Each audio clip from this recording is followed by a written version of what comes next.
Coming up next on NMZ Live TV. And in the lives of our family and see all that is going wrong and acknowledge that genuine repentance must be made before the Lord in order for restoration and revival to occur. Up next on NMZ Live TV.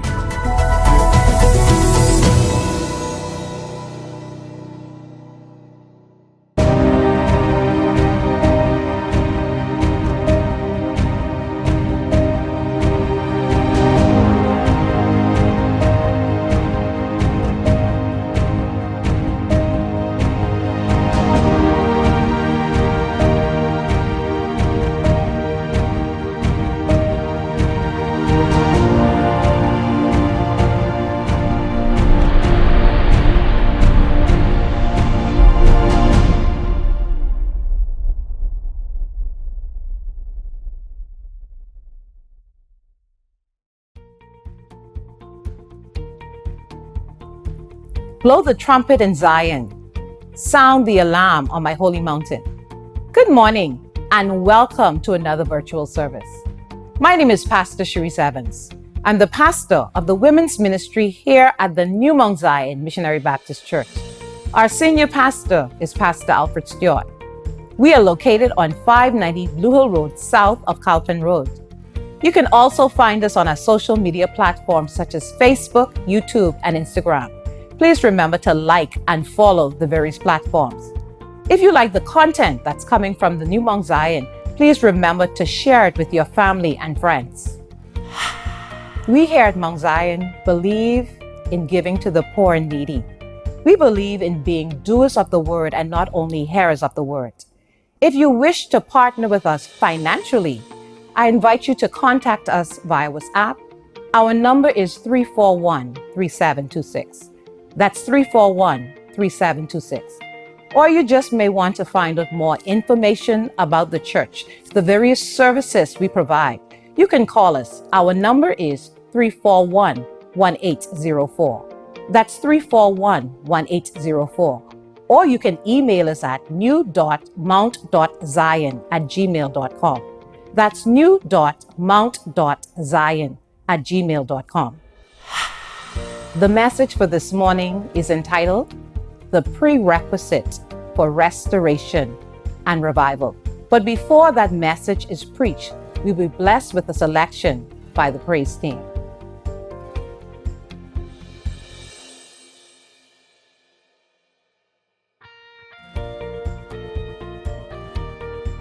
Worship the Lord.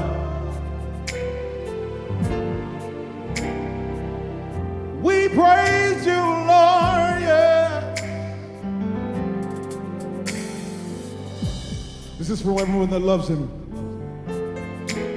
Say this, say, I love you forever with all my heart.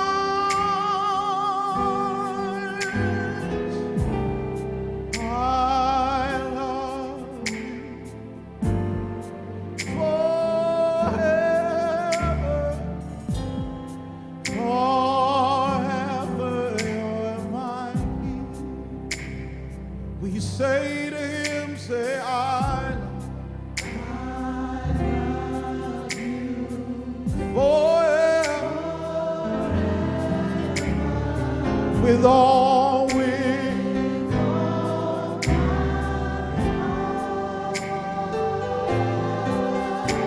say, I love you, love you, love you. Forever,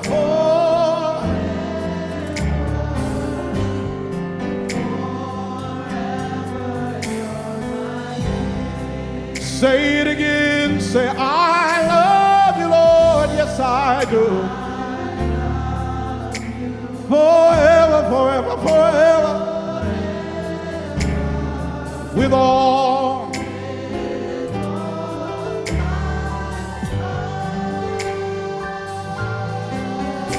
I love you, yes I do. For Say forever.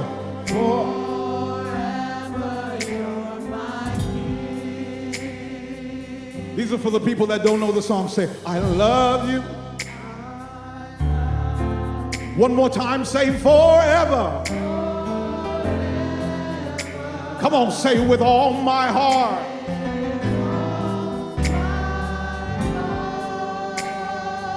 Say it again, say I love you. Forever, and forever,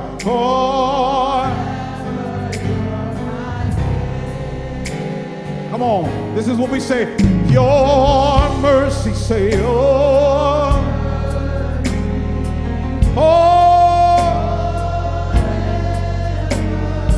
shall follow me.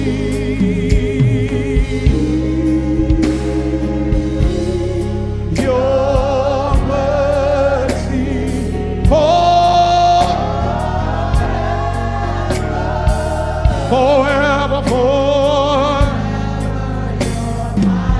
Come on, if he's your king, say, your mercy, Jesus, yes, your mercy. Come on, sing forever. Shall follow me. Your say forever.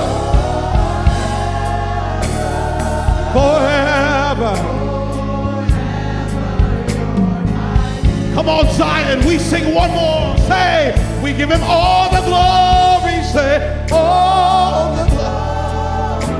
Come on, say, and the honor. Belongs to you.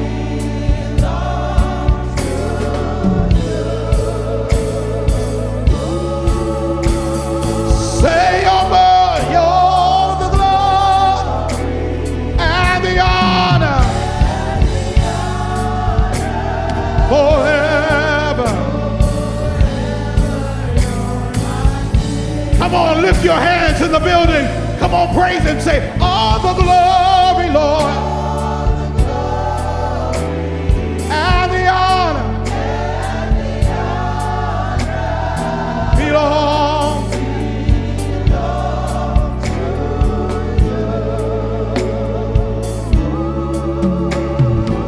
All the glory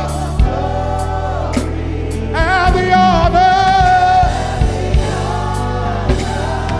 forever.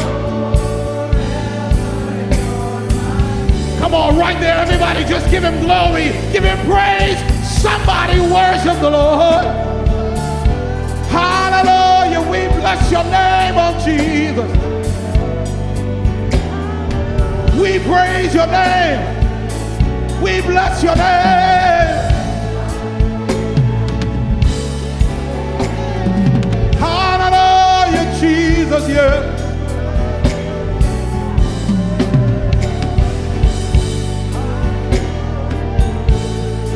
Come on and praise him. Come on, this is how we do it again. Say, all the glory, all the praise, all the glory, all the glory. Come on, say, and the honor belongs to me.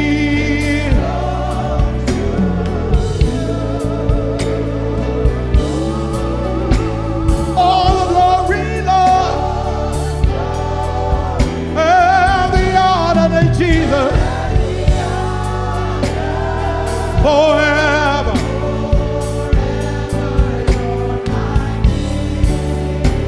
Come on, sing this with me, everyone. Say, I love you, love you, love you. I love you, love you, love you with all of my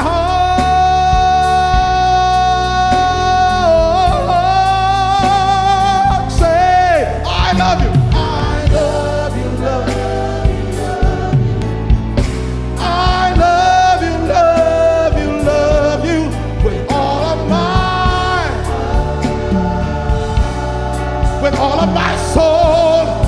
all of my mind. I love you, Jesus. I love you, Lord. With all Zion we say, I love you, Jesus. Say, I love you, Lord.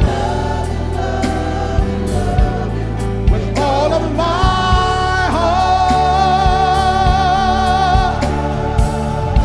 Come on, we say, I'll serve you, serve you. Say, I'll serve you, serve you. I'll serve you, serve you, serve.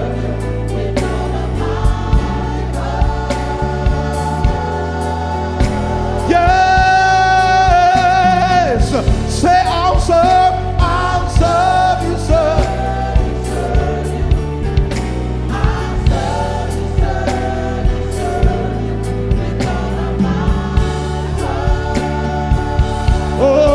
Oh, say I need you, need you, need you. Say I need you, need you, need you.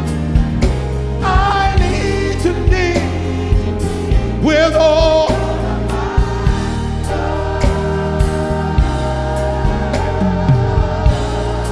I need you, Lord, yes I do. Said I need you, Lord.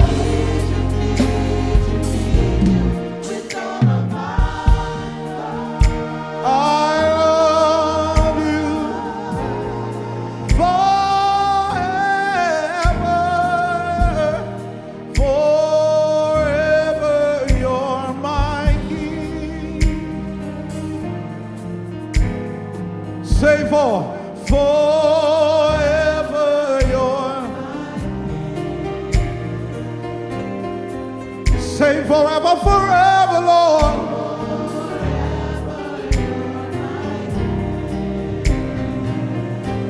Say forever, Lord.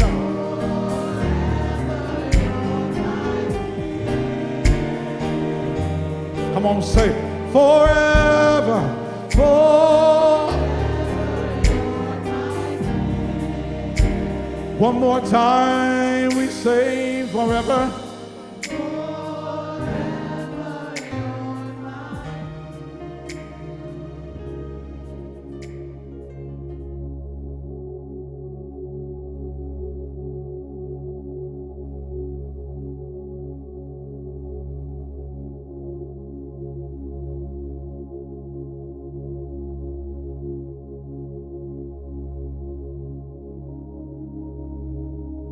When we read these words in Joel chapter 2, verses 25 through 29, and I will restore to you the years that the locust hath eaten, the cankerworm, the caterpillar, and the palmer worm, my great army which I sent among you. And ye shall eat in plenty, and be satisfied, and praise the name of the Lord your God, that had dealt wondrously with you, and my people shall not be ashamed. And ye shall know that I am in the midst of Israel, and that I am the Lord your God, and none else. And my people shall never be ashamed. And it shall come to pass afterwards that I will pour out my spirit upon all flesh, and your sons and your daughters shall prophesy. Your old men shall dream dreams. Your young men shall see visions. And also upon the servants and upon the handmaids in those days will I pour out my spirit. When we read these verses, we tend to get excited in our spirits, especially if we have lost some things in our lives. And when I say lost some things, I'm talking about major events that have taken place in your life. and have left you empty. We get elated because we realize that God will restore. But I have some news for us today. Before God can restore the years to us that have been eaten up by whatever circumstances or loss, there is sometimes a prerequisite that has to be met. In other words, God requires that we do something first. So for the allotted time, I wish to speak from the subject, the prerequisite for restoration and revival. Tell your neighbor that God requires you to do something first. In the book of Exodus chapter 12, when God was getting ready to deliver the Israelites out of Egyptian bondage, as a result of the final plague, there was a prerequisite that had to be met. God required that the Israelites do something. And for those of us who read the daily Bible reading found in the same chapter that I mentioned, one would see that the children of Israel had to select a 1-year-old male lamb without blemish from either goats or sheep. This is the implementation of the feast of the Passover and also the unleavened bread. The children of Israel had specific instructions to follow. Tell your neighbor they had specific instructions to follow. The lamb was to be kept up until the 14th day and then killed. The blood from the lamb was to be applied to the lintel or the top and to the side posts with a bunch of hyssop. Additionally, they had to prepare the lamb a certain way for consumption and eat it in a certain posture. And as a result of the children of Israel's obedience, the death angel passed over their houses, not killing any of the firstborn males. In Exodus chapter 19, when God was getting ready to come down to Mount Sinai and speak with Moses before the people, God instructed Moses to consecrate the people and prepare them for his arrival and let them wash their clothes. The English Standard Version puts it this way. In Joshua chapter 3, when God was getting ready to have Joshua lead the children of Israel into the promised land, they were given instructions. Verse 5 says, "And Joshua said unto the people, sanctify yourselves, for tomorrow the Lord will do wonders among you." In the book of Judges chapter 7, before God could give Israel the victory over Midian, the army had to be decreased from 32,000 to 300. Gideon had to follow certain instructions given by the Lord. In the book of Kings, the widow was required to go to her neighbor's house and to borrow empty vessels before she was made debt-free.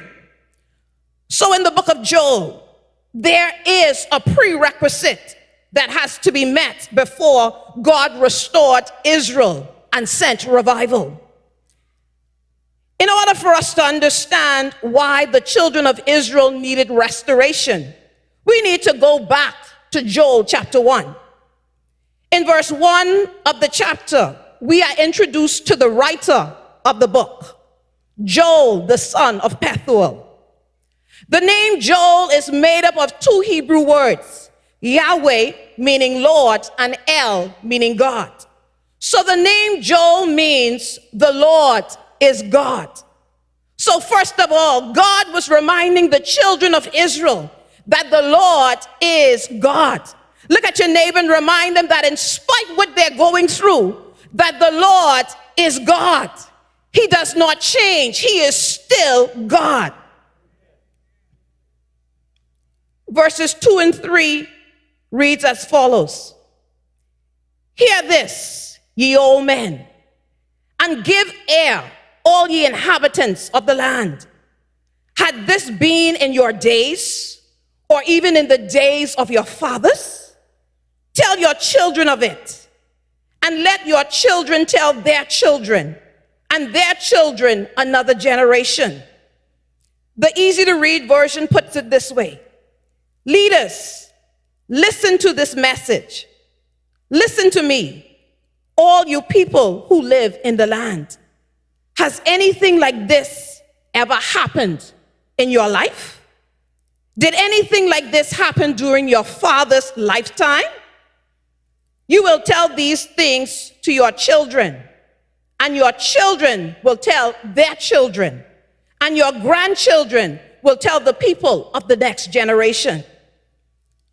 So what is it that the prophet Joel is referring to and admonishing the children of Israel to tell the various generations and never forget? From these two verses, we don't know. But whatever it was something major, like my students would say. And at this point, I want the media team to play the short clip for me.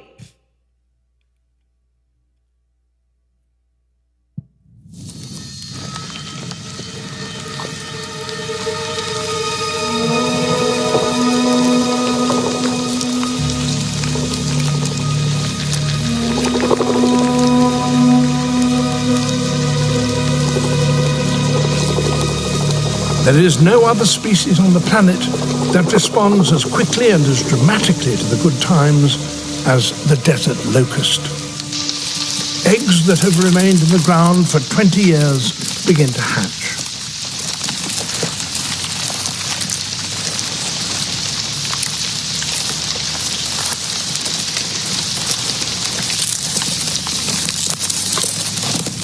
The young locusts are known as hoppers, for at this stage they're flightless. They find new feeding grounds by following the smell of sprouting grass.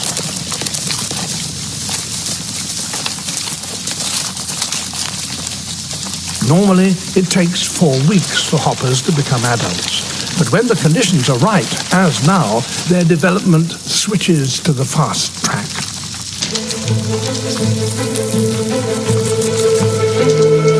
As the vegetation in one place begins to run out, the winged adults release pheromones, scent messages, which tell others in the group that they must move on.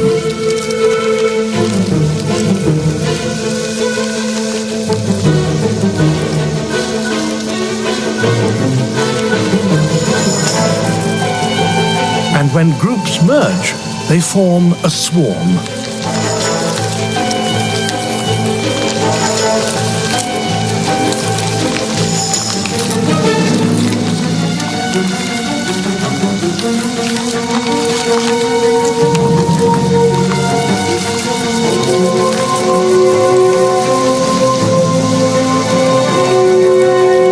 An adult locust eats its entire body weight every day, and a whole swarm can consume literally hundreds of tons of vegetation. They have to keep on moving. The swarm travels with the wind. It's the most energy-saving way of flying. Following the flow of wind means that they're always heading toward areas of low pressure, places where wind meets rain and vegetation starts to grow. As they fly, swarms join up with other swarms to form gigantic plagues several billion strong and as much as 40 miles wide. They will consume every edible thing that lies in their path.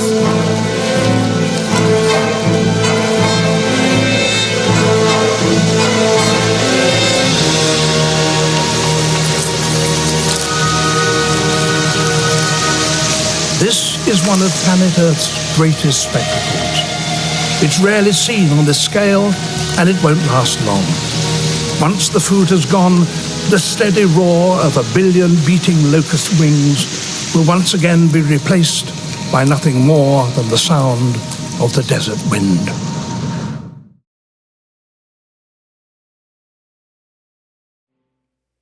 Thank you.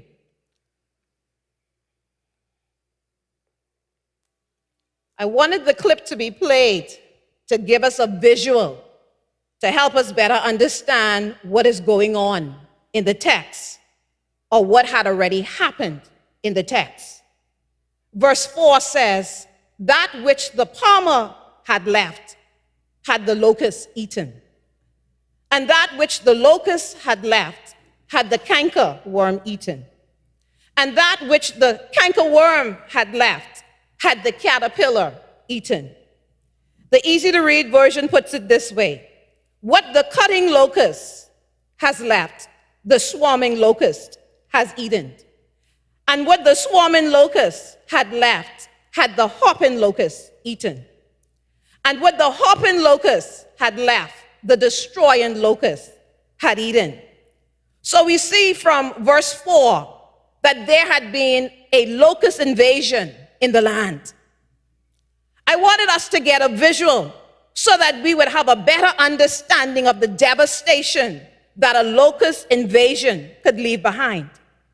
It was so devastating that Joel instructed the people to tell it to their children, grandchildren, and great-grandchildren who would tell it to the next generation. So what would be the response of the people to what happened in the land? This devastation left by the locusts is going to affect everyone in Judah, as we shall see. First of all, Joel addressed the drunkards and command them to awake from their intoxicated state and to howl. In verse 5 of chapter 1, it says, awake, ye drunkards, and weep and howl, all ye drinkers of wine, because of the new wine, for it is cut off from your mouth. Now, some scholars believe that the drunkards were symbolic of the children of God who were drunk with worldliness, but I beg to differ. The phrase, ye drinkers of wine, in the Hebrew refers to fermented wine. While they are awake, they are to howl. Why are they going to howl? Because the new wine was cut off or destroyed. New wine means fresh grape juice. This is what is needed to make the fermented wine that the drinkers of wine would drink. Then verse 6 says, for a nation is come upon my land, strong and without number, whose teeth are the teeth of lions, and he had the cheek teeth of a great lion. And the book of Revelation, chapter 9, verses 7 and 8, we are given this same description of the locust that came as a result of the fifth angel sounding his trumpet. Could you put Joel chapter 1 on the screen for me? Verse 7. He had laid my vine waste and barked my fig tree. He had made it clean, bare, and cast it away. The branches thereof are made white. So verse 7 goes on to explain how the drinkers of wine are affected. The locusts have ruined the vines. According to research, fig trees represented the nation of Israel and the Lord's blessing on Israel, symbolizing prosperity, well-being, and security.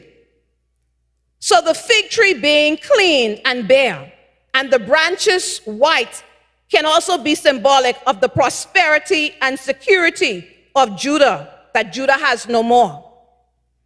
Then in verse 8 of chapter 1, Joel speaks to the people of Judah. He says, lament like a virgin girded with sackcloth for the husband of a youth. Here Joel uses a simile to express the level of lamenting by Judah. Can you imagine a young woman engaged and the man she's about to marry suddenly dies?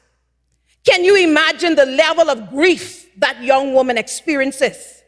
She then girds herself with sackcloth to express this bitter grief that she's experiencing inwardly.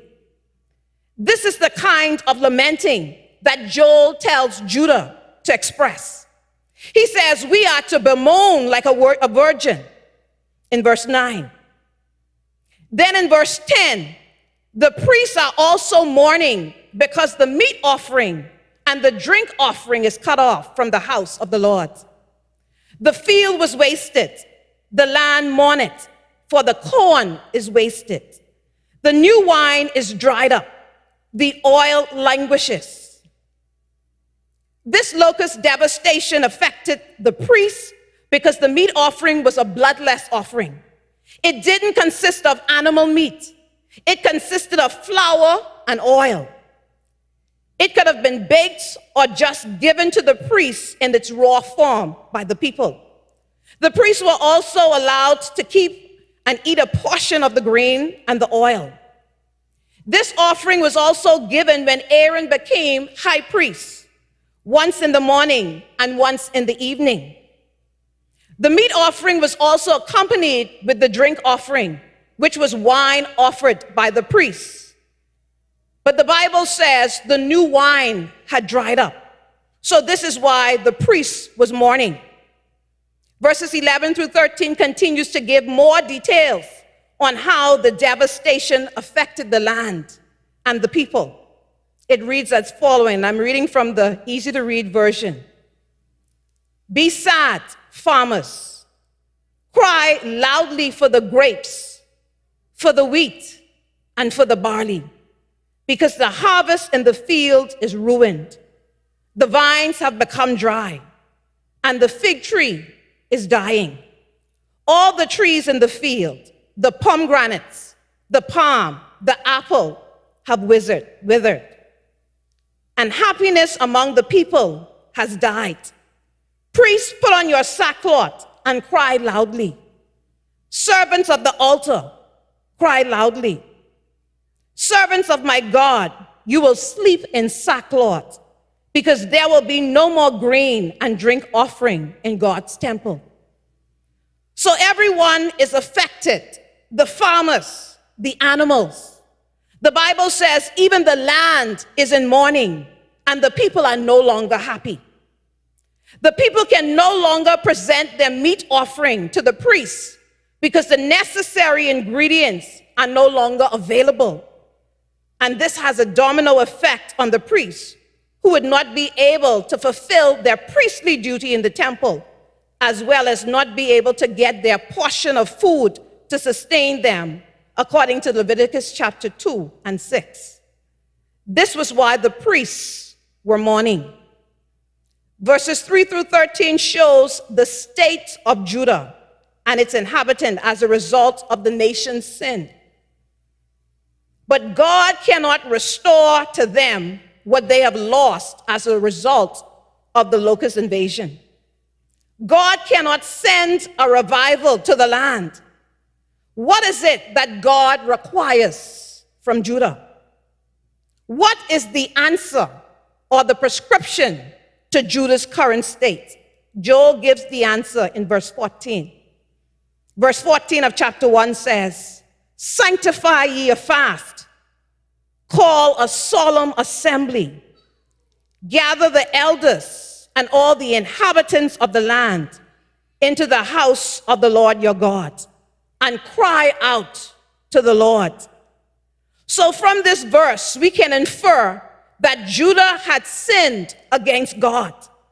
4 things the priests are instructed to do.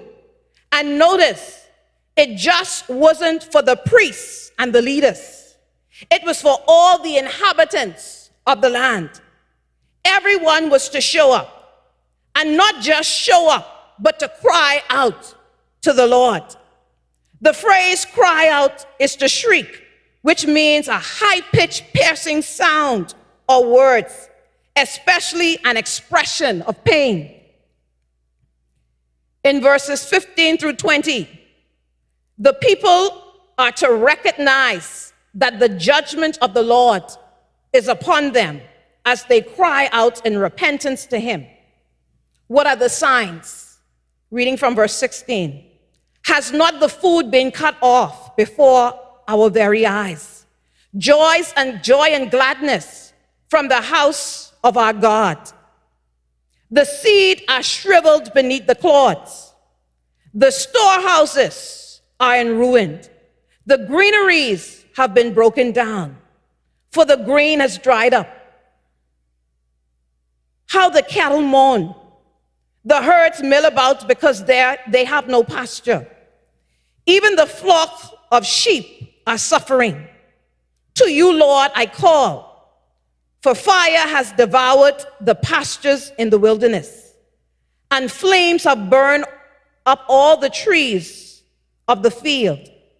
Even the wild animals pant for you. The streams of water have dried up. The fire has devoured the pasture in the wilderness. How do we know that this is judgment that came from the Lord? Let's look at Joel chapter 2, verse 25.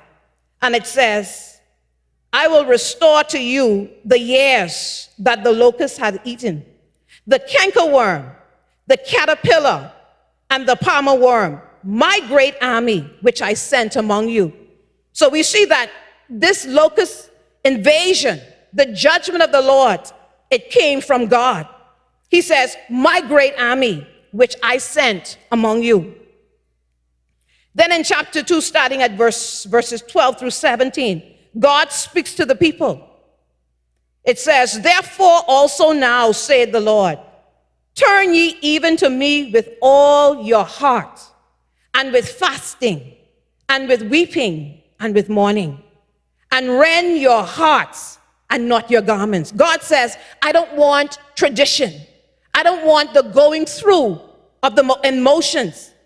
He says, rend your heart and not your garments, and turn unto the Lord your God, for he is gracious and merciful, slow to anger, and of great kindness, and repented him of the evil. Who knoweth if he will return and repent and leave a blessing behind him, even a meat offering and a drink offering unto the Lord your God. Blow the trumpet in Zion, sanctify a fast, call a solemn assembly, gather the people, sanctify the congregation, assemble the elders, gather the children, and those that suck the breast. Let the bridegroom go forth of his chamber, and the bride out of her closet. Let the priests, the ministers of the Lord, weep between the porch and the altar, and let them say, spare thy people, O Lord, and give not thine heritage to reproach, that the heathen should rule over them. Wherefore should they say among the people, where is their God? So we see that God cannot bring restoration to Judah. The prerequisite of repentance had not taken place. And I believe God is speaking to us this afternoon. He wants us to take a look at what is going on in our personal lives and acknowledge what we need to repent of before the Lord for specific sins we have committed that's affecting us personally, or that has come down through the generation and is now affecting our children and our grandchildren. You may be saying to yourself that if I ask God for forgiveness of my sins, that should be enough. Yes, God forgives us.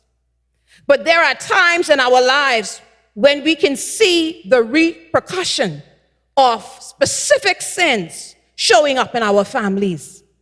In 2 Samuel chapter 11, God pointed out David's sin of adultery and murder and wanted him to repent of it.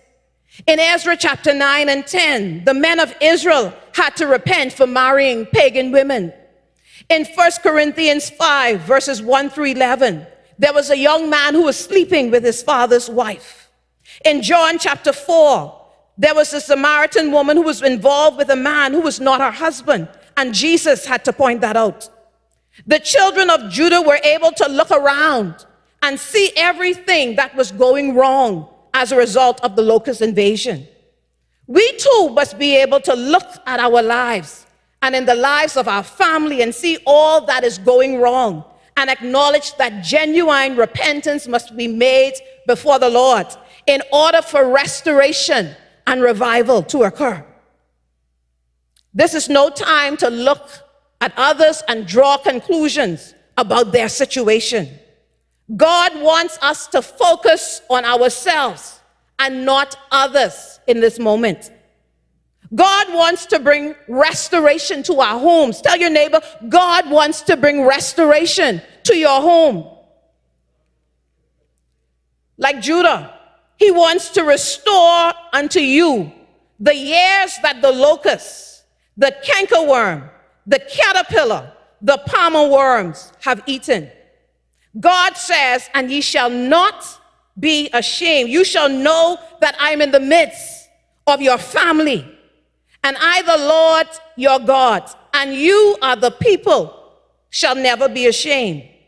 Not only will God bring restoration to your life, but also revival in your family as he pours out his spirit on all flesh, and your sons and daughters shall prophesy.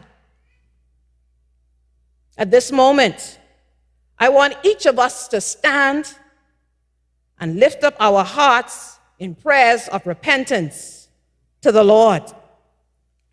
You know exactly what is going on in your own individual lives, as well as in the lives of your family members. And God is calling us to genuine repentance so that he can bring restoration to our homes and to our families. So I want all of us just to go before the Lord in prayer. You know exactly what it is you need to repent of and bring before the Lord. Once again, I want to thank you for tuning into this broadcast today. I know that as a result, you've been motivated, you've been encouraged and inspired. As you go through this week, I want you to know that the blessings of the Lord are upon you. Once again, I'm Pastor Cherece Evans. Have a wonderful week in the Lord.